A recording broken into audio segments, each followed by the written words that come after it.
Porque escrever é um prazer infinito. Qualquer coisa pode decepcionar, menos o ato de escrever. Às vezes você se decepciona com a religião, com sua família, com seu pai, com sua esposa, com sua namorada.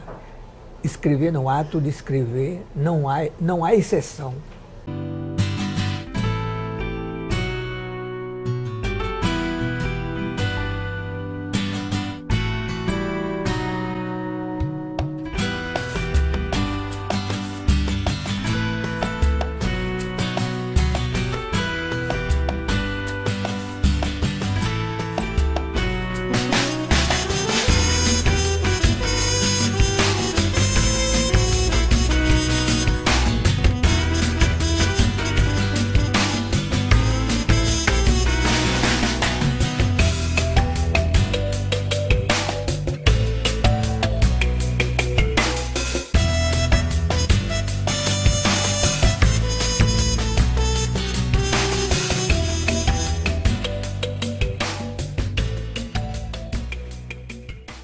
Perto da minha casa, ao lado, tinha uma escola de fundo do quintal, cuja professora tinha alfabetizado a maioria das pessoas de Cruz das Armas, chamava Dona Anice.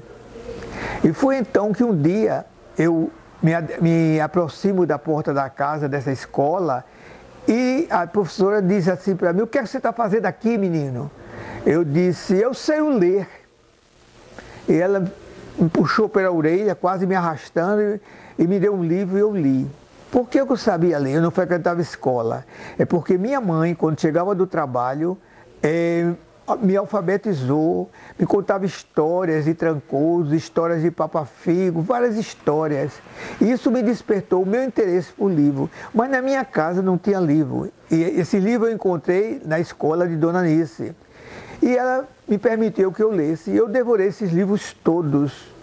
Aí eu comecei a sentir umas coisas estranhas, né? Assim, com vontade de escrever, começava quase como tivesse sonhos, pesadelos com as leituras. E ela ficou impressionada que em pouco tempo eu devorei quase todos os livros dela. Eu, então, tentando achar que ia poder me libertar dessa agonia, eu comecei a escrever essas coisas que eu vinha assim de repente na minha mente, na minha cabeça, e colocava debaixo das carteiras. E um dia, essa professora, Dona Alice, mandou me levantar, que eu estava assim sentado com outro aluno, ensinando a ele a matéria, corrigindo. Ela disse: "Eis aí um poeta." Foi no Varadouro, eu conheci uma prostituta chamada Berta, que era considerada a mãe dos pobres e a mãe dos intelectuais. Porque na casa dela, no estabelecimento dela, a parte da frente frequentava as pessoas adultas que iam lá beber e usufruir dos desejos e da boemia. E na outra parte de trás, um pouco pequena, era onde ela lecionava, alfabetizava os meninos do Varadouro. E eu era um desses que frequentava a casa dela.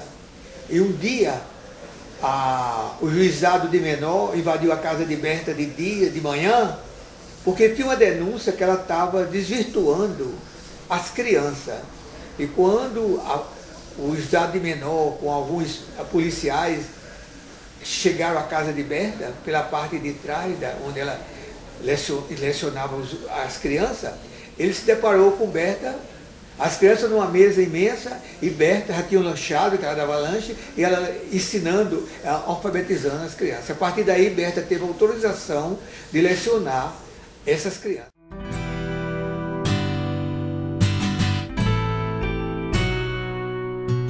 Quando eu fui para o Rio de Janeiro, no final de 1963, eu encontrei um anúncio, assim: aluga-se vagas para cavalheiro na Lapa.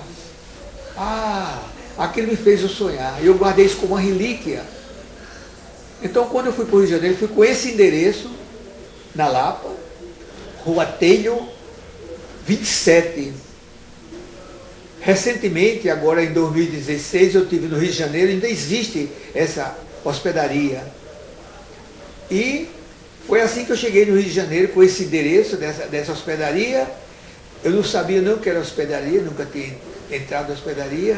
Eu saí de João Pessoa com a mala de papelão, mais ou menos R$20 no bolso, e esse endereço, uma muda de roupa, um sapato velho, o certificado do segundo ano clássico, sem ter terminado o terceiro, e fui no dia seguinte, que dormi nessa pensão, fui procurar a casa de estudante. Como é que eu podia ficar na casa de estudante se eu não era estudante? Mas eu disse, eu vou ficar aqui, que eu não tenho onde ficar. E como a fama de Paraíba era um pessoal perigoso, me deixaram que eu botasse a mala debaixo da escadaria. Sim, essa casa de estudante era chamada Cabeça de Porco, porque era uma casa que não tinha nem porta.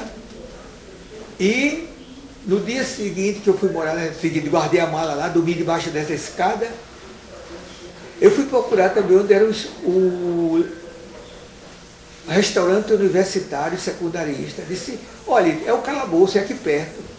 Quando eu chego lá no calabouço, novamente, como é que eu podia comer no calabouço se eu não era estudante universitário, se eu não era estudante nenhum? Novamente eu fiquei na fila com outros também nordestinos, esperando se sobrasse alguma comida para a gente usufruir dessa alimentação. Eu passei uma semana assim. Sim, quando eu cheguei no calabouço, não havia um curso supletivo. E eu passei de 2004 a 2008, indo todo dia, de manhã e de tarde, no Ministério da Educação, solicitando uma vaga para estudar. E eles ficavam nos primeiros dias rindo, achando que eu era doido, porque eu ia de manhã, dizia não, eu ia de tarde, dizia não, eu digo, vou amanhã novamente. E assim passou um ano. Depois de um ano, eu cheguei com outros nordestinos, fomos lá no Ministério da Educação, eu era tão conhecido, talvez eu fosse mais conhecido do que o ministro da Educação, porque eles me levavam na brincadeira, achando que eu era louco, e eu disse que a gente queria fundar um curso, que naquela época é o artigo 99, hoje é supletivo. E antes as pessoas tentaram e não conseguiam, que era muito difícil, mas eu era tão conhecido lá no Ministério da Educação que eles, com menos de um mês, eles autorizaram. Aí eu volto para o Ministério da Educação e digo que eu quero lecionar. Eu nunca tinha lecionado na minha vida. A experiência que eu tinha de lecionar foi na escola de Dona Neide, que eu ajudava a professora nos deveres escolares. E eles fizeram um teste comigo e me deram autorização, licenciatura plena, por 6 meses para revogar. E foi assim que eu me tornei professor do calabouço.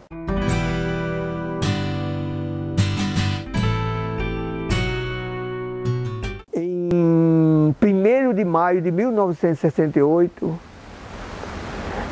eu estava em casa, eu morava nessa época no Purão, e chegou a polícia e me levou, encapuzado,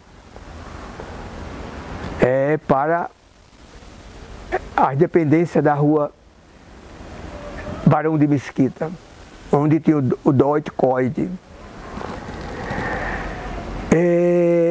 Depois eu fui chamado numa sala, a primeira coisa que eles fazem é tirar a sua roupa, os presos tudo nus lá, davam um banho na pessoa, jogava a água em cima da pessoa, as paredes com choque,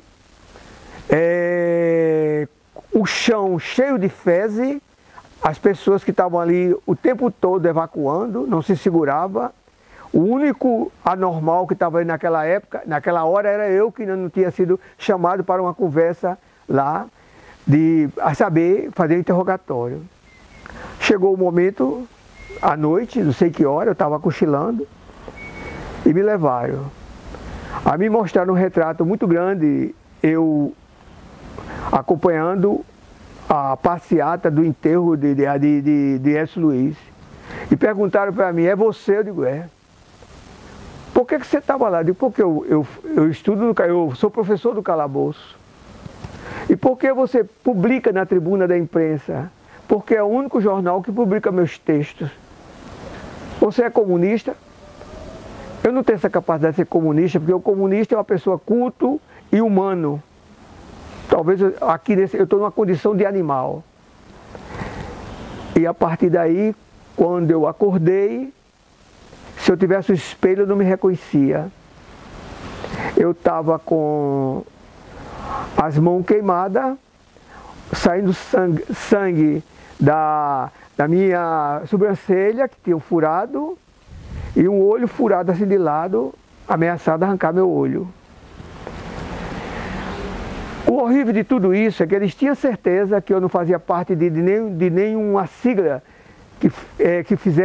que fosse contra o governo. Eu apenas trabalhava no calabouço, lecionava no calabouço e publicava na tribuna da imprensa. Mas o calabouço, além de ser tudo isso um foco de resistência, era de lá onde saiu os piquetes contra o governo. E não era coisa escondida. Lógico que eu estava lá, eu participava. Lógico que em sala de aula eu dizia que esse estado de coisa não podia continuar, que o povo tinha que ir para a rua, protestar, não podia ficar calado. Então quais eram as nossas armas? Era um pedaço de pau, era pedra para enfrentar o exército, a polícia. E a tribuna da imprensa era o único jornal que era contra o governo.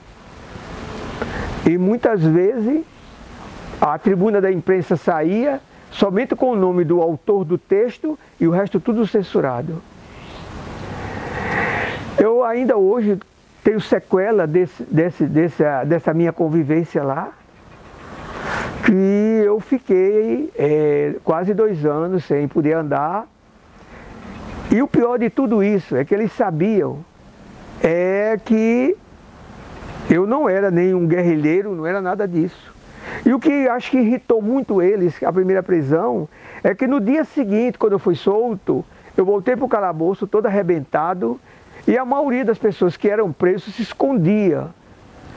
E eu comecei a fazer um diário e entregar no Ministério da Justiça, no Ministério da Guerra. Isso durou algum certo tempo, eles não recebiam mais. Eu dizia assim na guarita, vou botar no correio. Eu criava situações assim, inusitadas do diário. Eu dizia que hora tal tinha urinado, tinha evacuado, tinha feito isso e aquilo. 90% eu fazia porque eu estava indignado com aquilo. E tinha um grande jurista no Rio, que tomava conta da gente nessas situações. Sobral Pinto, ele disse que eu estava assustando eles lá, o pessoal da repressão, porque eu não tinha medo deles. Esse meu ato de ir, quando eu saía preso, ir lá no Ministério da Guerra entregar um relatório, simplesmente porque eu fiquei somente com a roupa do corpo. Era para dizer, para poupar eles do que eu estava fazendo. E Sobral Pinto disse que a minha indignação, a minha revolta com isso, era maior do que toda a repressão. Eu acho que foi isso que eu sobrevivi. Eu passei 1 ano sem poder andar, aqui em casa, na minha família aqui em João Pessoa, não sabia de nada. Eu poupei ela dessa situação. Minha mãe morreu em 2006, eu não contei essa história para ela. Eu quis que minha família não sofresse, não participasse dessas coisas de horror. É mais ou menos isso. O resto é falar de tortura, isso, aquilo, isso já se sabe. Nenhum escritor, artista, consegue dizer o que é tortura. É um negócio tão inimaginável, é uma coisa nem pensado. Por causa disso também eu fui considerado snob, porque foi na minha casa em 2000, parece que foi 2000, 2008, coisa assim, não menos do que isso, para que eu fosse indenizado. E eu disse que não, isso não havia indenização. Mas de tanto insistir para que eu assinasse a lista, eu posso citar alguns nomes que foram na minha casa. Maria Zé Limeira recebeu, Jório Machado, Oduvaldo Batista, pai de Roseli Batista Halle, e outras pessoas, um político também. E eles ficaram, aí eu disse, tá bem, mas você deve ter um preço, eu tenho sim. Então eu disse que eu queria João Pessoa e Bahia, que eu tinha parente em Bahia. E eles pensavam que eu disse verdade. Para eu poder andar de 4, eu teria que ser dono de João Pessoa e de Bahia. E eles não quiseram me pagar esse preço.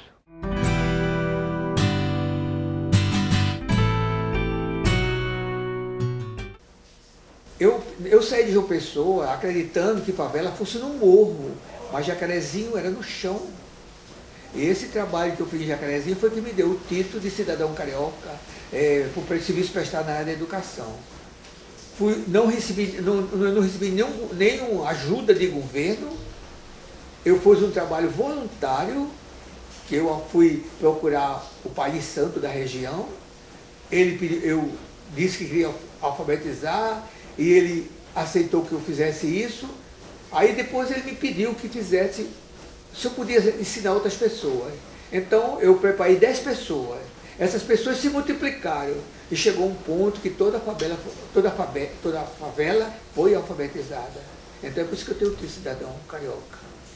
E aí fui trabalhar, fiz um concurso público. Por esse diploma que eu tenho de cidadão carioca, foi que eu fui nomeado, porque como paraibano, eu não seria nunca nomeado, né, para trabalhar. Quando eu vi a entrevista dele na TV Câmara, eu fiquei assim, eu digo, meu Deus, bateu com que uma colega minha falou, que morou no Rio, que conheceu um menino que era daqui do Nordeste, que fazia um trabalho muito, muito bonito na favela de Jacarezinho. Um trabalho de alfabetização. Ela conversando comigo nos lembrou até de em 68, mais ou menos, eu e ela fazíamos um trabalho também em Catolé do Rocha de alfabetização com o pessoal das frentes de trabalho, né? Quando eu vi a entrevista de Políbio na TV Câmara, bateu com o que ela falou. Eu fiquei pensando, só pode ser ele. Políbio Alves só tem esse, né? Aí procurei me interessar, vim aqui para saber direitinho, né? E realmente bateu, que era justamente ele. Eu falei, meu Deus, um nordestino tão importante, um nordestino com uma cultura tão elevada e desconhecido para muita gente, né? Pelo menos dentro da minha cultura, dentro de pessoas que eu estou conhecendo, eu já perguntei a várias pessoas e não conhecia Políbio. A elite mais elevada deve conhecê-lo, né? Mas eu me interessei em fazê-lo conhecido. E eu tenho pretensão até de fazer um trabalho assim, para que ele se torne mais conhecido, porque um menino muito intelectual, um menino de uma grandeza espiritual enorme, né? Um valor imenso. É uma jogada que ele faz com as palavras tão bonito, e a frase que ele faz, de um conteúdo elevado, não é todo mundo que vai ler que vai entender o que ele quer dizer, porque o vocabulário dele é elevado. É elevado. Eu leio, tenho um dicionário do lado para eu saber palavras desconhecidas, mas é de uma...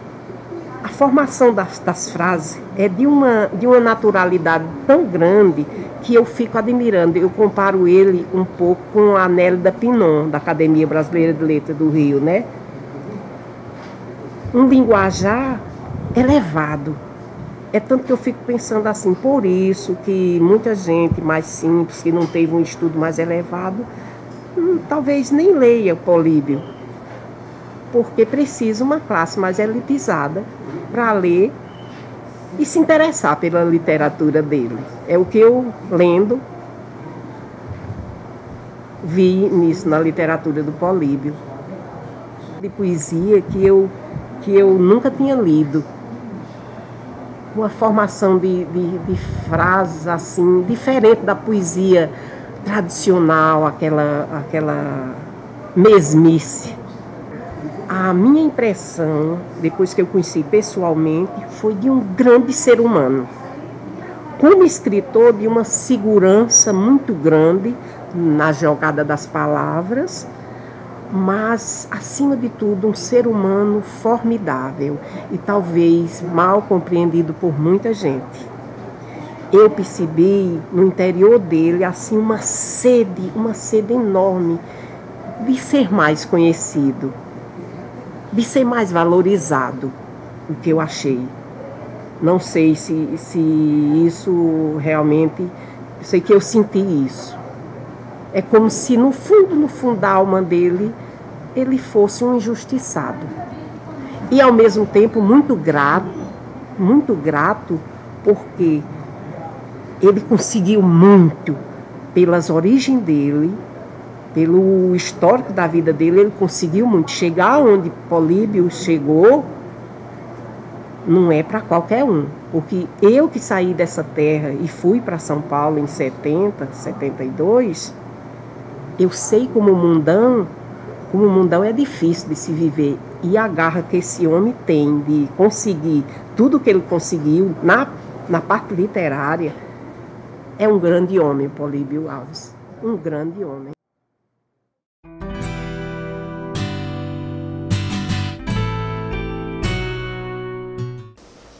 Eu cheguei em João Pessoa, em 80, e resolvido a lançar todos os meus livros aqui em João Pessoa. Apesar de que no Rio de Janeiro também trabalhei na editora Francisco Alves, que era a maior editora do Rio de Janeiro, né, do país. E eu digo, não, eu quero voltar para a minha terra, eu quero publicar na minha terra, não no Rio de Janeiro.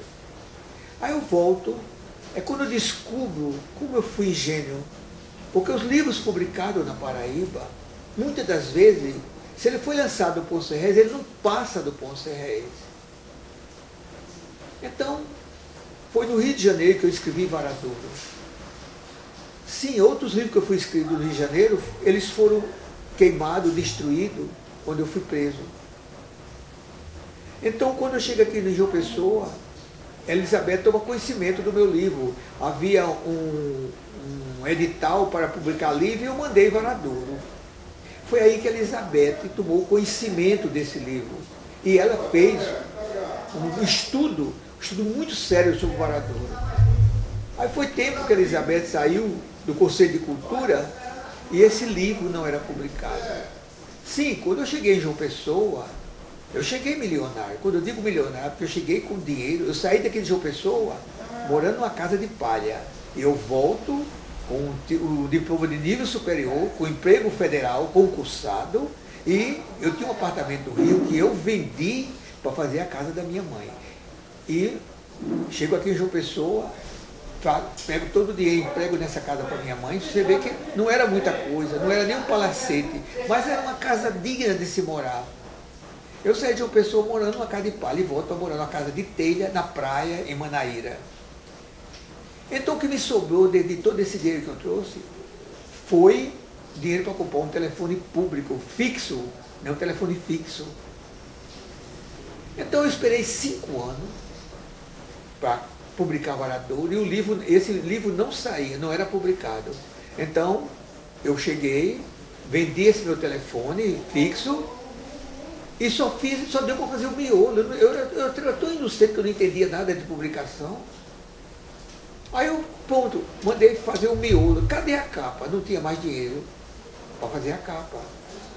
Aí um colega meu, hoje é falecido, entrou no Banco Itaú, eu fiz o empréstimo e ele avalizou. Então o Varadouro deve ser um livro, essa primeira edição do Varadouro deve ser um livro singular, porque ele tem a capa 88, e ele foi publicado, o miolo, a capa 89. Então é um livro que tem 2 datas. E eu botei com a letra bem grande, eu queria botar maior, edição do autor, porque João Pessoa fez isso comigo. Mas tudo bem. Aí foi aí que começou a grande amizade com a Elizabeth. Ela já estudava meu trabalho. E Varadouro, ela tinha noção. Jurandir Moura falava sobre mim, sobre o trabalho que eu estava fazendo. Então ela tomou conhecimento. Então Elizabeth começou a estudar meus livros, meus textos. Tomei conhecimento da obra de Políbio Alves através do meu antigo interesse, talvez um interesse pioneiro, pela literatura paraibana.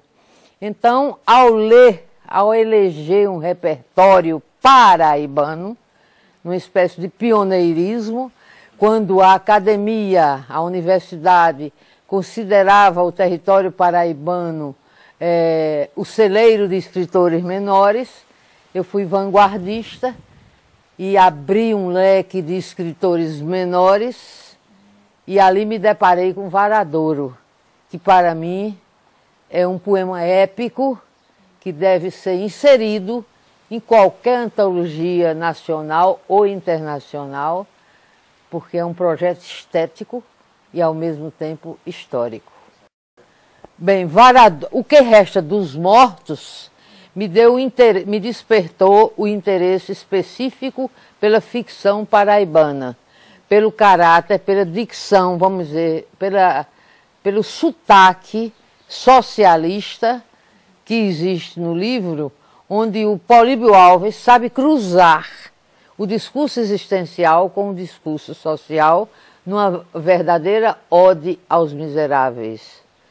Uma ode à la Victor Hugo. Então, O que Resta dos Mortos foi um dos meus caminhos, porque eu trabalho com isso há muito tempo. Não é? Políbio não é um modismo para mim, está na raiz dos meus estudos.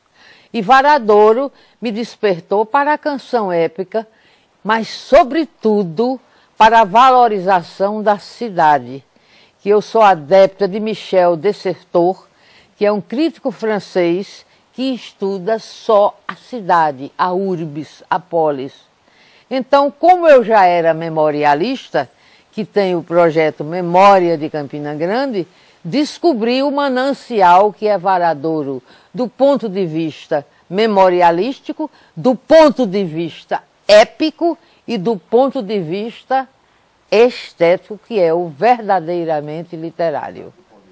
Tolstói já dizia, se queres ser universal, pintas primeiro tua província. Então Políbio está entre os pouquíssimos escritores que veem a cidade. Porque você tem que valorizar primeiro o seu canto, como diz Ecléa Bose. O nosso canto cheira, a nossa calçada tem o nosso odor, a nossa rua tem o nosso silêncio, tem a nossa lágrima. As calçadas, cada pedra das calçadas de uma cidade é um pedaço de nós mesmos e um pedaço do outro. Então, Políbio é uma referência. Toda a obra de Políbio, está aí o Alain Delon, que eu fiz uma leitura diagonal, como diria Júlia Kristeva, e tem todos esses discursos. É uma obra palimpséstica, como diria a própria Júlia Kristeva, se o conhecesse. Eu não faço concessão crítica. Eu sou responsável pelo que digo e pelo que escrevo. Então eu prefiro fazer o silêncio a escrever algo que não posso comprovar mais adiante. E acabei com a história de que não existe escritor menor nem maior. Isso existem escritores bons e escritores ruins. Essa crítica de dizer poeta menor, como o próprio Políbio foi taxado pela Universidade Paraibana, é balela. Pura balela, é politiquice literária. Porque eu só posso dizer que um escritor é maior ou menor se eu conhecer todos os livros de todos os escritores do mundo. E ninguém, eu desafio quem o conheça. Ninguém, porque hoje a crítica é especializada. Ela tem muitos leques. Ou melhor, é um leque com muitas pétalas, com muitas vertentes. E você tem que estudar um autor verticalmente e não horizontalmente. Então você não pode emitir juízo crítico, você não pode ser um julgador. A crítica não é judicativa, a crítica é interpretativa, é hermenêutica. A gente tem que procurar o bom da escritura e não rotular autores. Políbio participa de um elenco de escritores que a crítica considera ecumênica. É um escritor que não pode, na minha opinião, a crítica democrática, não pode ser subjetiva e encomendada. Políbio integra um elenco de escritores que eu diria intertextual, porque ele trabalha muitas linguagens, ou seja, muitos discursos, ou seja, é um escritor de base semiótica. Porque eu acabei de dizer que sou uma pioneira nos estudos de literatura nordestina. Eu não só revelei autores paraibanos, mas nordestinos. Os livros estão aí para provar, 4 deles adotados em universidades europeias.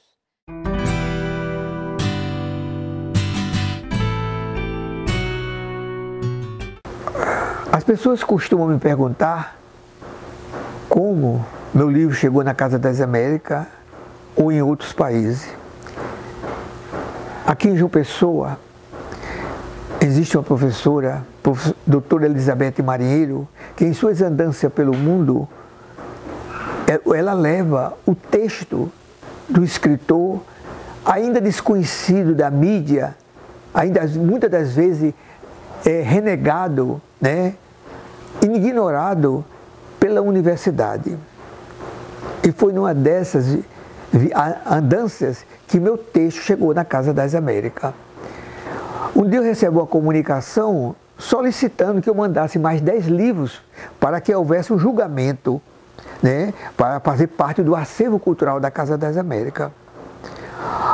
Aí eu tentei mandar esses livros, mas antes eu fui em Campina Grande perguntar a Elizabeth, a Casa das Américas está me pedindo esses 10 livros para um julgamento lá, para fazer parte do acervo cultural da Casa das Américas.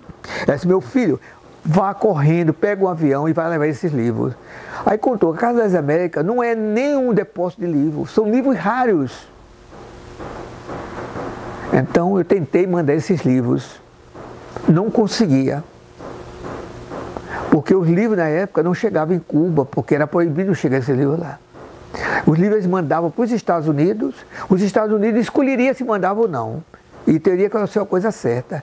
Então a pessoa me falou que existia uma mulher chamada Maria Cuba, que era muito conhecida em Cuba, né? Tanto que chegou o nome de ser Maria Cuba. Era filha de Osmar de Aquino, de Guarabira. E eu fui procurar essa pessoa na ilha de Itamaracá. Ela disse, meu filho, como você tem sorte, daqui a 10 dias vai uma delegação para Cuba, e eu vou mandar seus livros. E nessa delegação ia um paraibano aqui chamado Dr. Piragibe, Severino Piragibe, e foi ele que levou os livros. Tempos depois, eu recebo um comunicado que o livro faz parte da Casa das Américas. Então, eu vou a Cuba, a convite da Casa das Américas, para o enterro, né, de Che Guevara. Então foi aí que eu descubro o meu varadouro, alguma coisa de São Luís do Maranhão e também alguma coisa parecida com Salvador.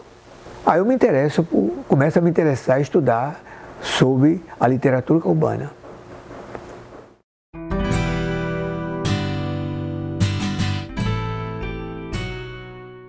E todo mundo sabe que a minha paixão, as minhas raízes estão no varadouro. Não é de agora que eu estou na velhice, desde a infância. Eu conheci o varadouro quando eu tinha 6 anos. Então, se a minha paixão, a minha fascinação é o varadouro, eu encontrei um varadouro em Cuba, o meu varadouro em Cuba. Talvez por isso, por isso, eu sou apaixonado por Cuba. Eu me encantei por Cuba por causa do meu varadouro. Havana Velha é um continente do meu varadouro. O meu varadouro é coisinha pequena. É uma vesga de Havana Vieja. Então, é isso que me faz gostar tanto de Cuba. Se eu me ausentasse, se fosse assim, de eu ir embora de João Pessoa, eu não ia perder meu varadouro, porque eu tenho um varadouro em Cuba que é um continente em relação à proporção dos monumentos e das fontes de riqueza que tem no meu estado. Eu sou filha de paraibanos, nascida em São Paulo. Atualmente resido na França e trabalho com... Um dos meus trabalhos lá é justamente a divulgação em sala de aula e também, às vezes, em pesquisa, de novos poetas e escritores. Não existe uma obrigação quais sejam esses poetas e escritores, e sou eu que faço a escolha, portanto. Eu, há algum tempo, trabalho na Universidade de Reims, Champagne-Ardenne, que fica no norte de Paris, numa outra região, como o próprio nome diz, a região da Champagne. E eu tenho um curso, trabalho no departamento de línguas românicas e tenho 3 cursos de língua portuguesa, porque na realidade eu dou aula em espanhol. Não dou aula para primeiros anos, só dou aula a partir do segundo ano de graduação, terceiro ano de graduação e mestrado. Primeiro e segundo ano de master, como dizem agora, porque é o mestrado europeu, que não é mais a maîtrise francesa de antigamente, que só durava um ano. Então, dentro dos meus cursos, como eu sou a única pessoa no departamento de línguas românicas que trabalha com português em nível avançado, há uma outra colega que se preocupa com as aulas de português língua. Então, eu optei, e eu tenho essa liberdade, de trabalhar com ficcionistas do Brasil, em particular do Nordeste, posto que minha família é originária daqui, posto que é o lugar que eu conheço melhor no Brasil, além de São Paulo, e um pouco Goiás, né? Porque trabalhei também em Goiás. E eu decidi que seria tempo de dar a conhecer a obra de alguns escritores relevantes e muito impressionantes, digo eu, desse mundo nordestino. Então, como meu pai é o jornalista Oduvaldo Batista, um jornalista relativamente bastante conhecido em João Pessoa, ele já conhecia Políbio Alves, de uma certa maneira eu entrei no contato com Políbio Alves graças à influência do meu pai, digamos assim, ou à presença do meu pai. E eu comecei, então, pouco a pouco, a conhecê-lo, a conhecer a obra dele, tanto como ficcionista, como poeta, quanto como poeta. A primeira obra dele, que realmente eu li, a primeira que me impressionou, já me impressionou desde as primeiras leituras, foi O que Resta dos Mortos, que coincidentemente é uma das primeiras obras realmente de Políbio Alves. Eu acredito que seja a primeira obra que ele publicou dentro da ficção. Não sei se foi a primeira que ele escreveu. Dá a impressão para quem lê que realmente é a primeira obra que ele escreveu, ou uma das primeiras, pela reflexão que ele faz sobre o que é ser escritor, sobre o que é o fazer literário e sobre o que é também o mundo que está aí fora, que de uma certa forma inspira, faz transpirar, faz suar, faz refletir, raciocinar e analisar o que acontece nesse mundo lá fora e explicá-lo através de uma obra criativa, não é? Através do que nós chamamos de arte na escritura. Então, eu resolvi não guardar para mim somente as ideias que tenho, a impressão que tenho de Políbio Alves, mas eu achei que seria muito interessante dá-lo em sala de aula. Então, eu comecei há 3 anos atrás, já na Universidade de Reims, a ministrar alguns cursos em sala de aula sobre Políbio Alves. Tomei alguns outros poetas e escritores daqui, falei daqui, eu quero dizer do Nordeste, não é? E não forçosamente vivos, mas como nós estamos aqui falando de escritores vivos, então eu vou falar sobre ele, não vou falar, por exemplo, sobre Nísia Floresta, que é uma escritora, uma poeta do Rio Grande do Norte, com a qual eu estou trabalhando também. Mas, enfim, o que é muito interessante nisso tudo é justamente o primeiro impacto que houve com os meus alunos, todos alunos de espanhol, que vão se formar na carreira de espanhol, mas que optam pelo português como língua de opção, a própria palavra está dizendo, e eles fizeram, eu pedi que o trabalho final para o curso, porque no mestrado não há exame, não é? É um trabalho, é uma espécie de pequeníssima memória, mas eu então dei, já no primeiro ano, Políbio Alves para ser estudado e ser apresentado para a nota final. Já naquela época, ou seja, 3 anos atrás, não faz tanto tempo assim, eu tive 2 trabalhos realmente brilhantes. Uma era de uma aluna de língua francesa, evidentemente, mas africana, que me escreveu um trabalho muito bonito sobre O que Resta dos Mortos, que eu mandei para Políbio, para que ele tenha esse documento. No primeiro ano de mestrado ou de master, os alunos têm a opção de escrever ou em francês ou em português. Como eles ainda não têm um domínio, eles têm uma compreensão bastante alta, evidentemente, da língua, senão eles não poderiam ler literatura, mas eles têm opção. No segundo ano já não existe essa opção, eles já vão escrever em português. No primeiro ano eles fazem um resumo em português, mas eles, se quiserem, fazem todo o trabalho em português ou em francês. E no caso dessa aluna, ela fez o trabalho dela em francês, então o Políbio tem esse documento. Existiu a menina que ficou colocada em segundo lugar, por exemplo, eu também ponho quem teve a nota mais alta, tem o primeiro lugar, o outro o segundo lugar, eu também enviei o segundo trabalho para ele. Em sala de aula, já nesse ano, eu introduzi a poesia de Políbio Alves, introduzi Varadouro, mas não fui muito longe. No segundo ano de trabalho, então, eu já introduzi muito mais Varadouro, mas agora isso tem uma explicação. Porque eu já não estava mais trabalhando com Políbio Alves só em sala de aula.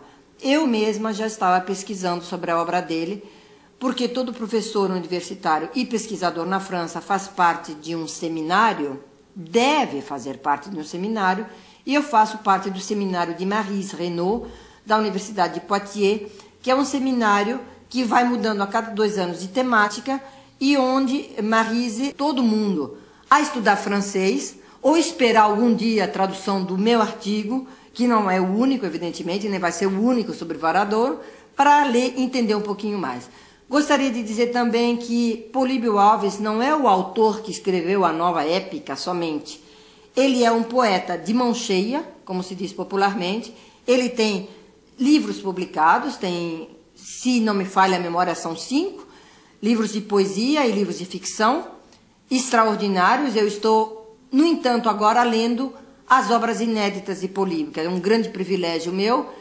E uma das coisas que eu queria dizer é que esse autor, esse ficcionista, vai realmente levantar um voo muito grande e fazer com que a literatura brasileira seja cada vez mais respeitada no mundo lá fora, porque, entre outras coisas, além das traduções ao espanhol e ao inglês que já existem, eu estou me encarregando de, pouco a pouco, começar a traduzir a obra de Políbio para o francês. A obra eu não sei ainda, mas pelo menos estamos começando com O que Resta dos Mortos. Então, existem muitíssimas coisas que poderiam ser ditas a respeito, né, do poeta e do escritor Políbio Alves, mas eu acredito que, pouco a pouco, a importância de obras que ele tem, como colocando Hemingway na sua história, colocando a Cuba, que é um país importantíssimo, não somente a nível latino-americano, a nível mundial. O que é Cuba? O que Cuba tem de diferente? Quando ele compara Cuba com o Brasil, porque existe essa comparação, mesmo que ele não a diga, o que isso tem de importante? O que isso tem de interessante? O que é o povo latino-americano? Então, é um questionamento tão intenso, um questionamento sobre a miserabilidade da existência humana que existe aqui, que existe no primeiro mundo, que existe no terceiro mundo, que está presente na obra dele. Minha relação com Políbio, eu posso dizer que é de 3 momentos diferentes. O primeiro momento é o do conhecimento do escritor. Conheci Políbio através do que ele escrevia, através da sua obra, principalmente o livro O que Resta dos Mortos. Foi o meu primeiro contato com Políbio. Uma escrita que, naquela época, eu via de uma maneira assim meio estranha, porque, acostumado a ler os autores da literatura brasileira, outros autores chamados autores canônicos, aquela escrita me pareceu marginal, no sentido de estar à margem, e também por alguns aspectos da própria narrativa em si e dos personagens do texto. Esse foi o primeiro contato com Políbio. Acompanhava o que Políbio escrevia no então Correio das Artes, mas nunca tinha tido um contato direto com Políbio Alves. A segunda parte do relacionamento com Políbio foi a partir dos anos 80, quando nós começamos a nos conhecer e começamos a participar das mesmas rodas de amigos. Ressalto aqui que Políbio não é poeta, escritor de rodinhas literárias. Políbio é retraído, é uma pessoa reclusa, muitas vezes, é um amigo excelente, é um grande escritor, mas Políbio não é dado a esses festejamentos de grupinhos literários. O que aconteceu é que nós tínhamos um grupo de amigos que se reunia na sexta-feira, sempre às sextas-feiras à tarde, por volta de 4 horas da tarde. O encontro começava na antiga Livro 7, depois na Livraria Legal, ambas ali na General Osório, e a gente se encaminhava naturalmente para a Bambina Pizzaria. Era um encontro que reunia o Alberto Barbosa Filho, o poeta Magno Meira, o poeta Lúcio Lins, Edônio Alves, Edilson Amorim, professor de literatura, como eu, o Wellington Pereira. Esses eram os contumazes. Algumas vezes nós tínhamos a presença de Edmilson Rodrigues, o Alá, também de Paulo Sérgio, o poeta, e aqui e acolá aparecia um famoso Caixa d'Água, amigo de Aldo Lopes, que também participava dessas reuniões. Políbio começou a aparecer de vez em quando, e não porque fosse um grupo literário, mas porque era um grupo de amigos que conversava sobre tudo, sobre todas as coisas. E eu dei o nome desse encontro de Cesta Básica, exatamente porque era o momento que começou a aparecer a chamada Cesta Básica de Alimentos, e nós nos reuníamos sempre às sextas-feiras, e aquilo para nós era básico, era fundamental, era o momento de encontrar com os amigos e de discutir todos os assuntos, principalmente literatura. Foi aí que eu conheci, em carne e osso, Políbio Alves. E aquela figura que eu conhecia só da literatura, só dos escritos, me pareceu uma figura humana, extremamente humana. E hoje eu vejo que Políbio foi extremamente generoso comigo, porque conhecendo a natureza de Políbio, o perfil de Políbio, ele me aceitou rapidamente como um amigo. Esse conhecimento que nós tivemos a partir da Cesta Básica se tornou um conhecimento mais íntimo, embora nós não tenhamos uma convivência tão grande assim, mas a amizade é isso mesmo. A amizade não há necessidade de se ver ou telefonar ou se falar todos os dias. Então, Políbio, naquele momento, houve uma empatia minha com relação ao Políbio e vice-versa. E nós começamos a nos tornar amigos, a ponto de, eu acho que esse é o ponto decisivo da nossa amizade, de Políbio passar a me convidar para o aniversário dele, que era um acontecimento. Políbio reunia os amigos mais íntimos, dava uma festa, um banquete, realmente um banquete, e ali todos conversavam, todos saudavam Políbio, e se comia, se bebia, e era um momento muito alegre. A partir do momento em que eu fui convidado para o primeiro aniversário de Políbio, então eu fiquei realmente amigo de Políbio, reconheci que estava no rol das amizades dele. Passei a ler também mais Políbio, evidentemente. Então eu escrevi sobre alguns livros de Políbio, fiz alguns textos que foram publicados sobre o livro dele, dei alguns depoimentos sobre a poesia dele, participei de movimentos aqui sobre o escritor paraibano, e nesse movimento Políbio era um dos escritores estudados, e aí eu também dei alguns depoimentos a respeito da sua poesia.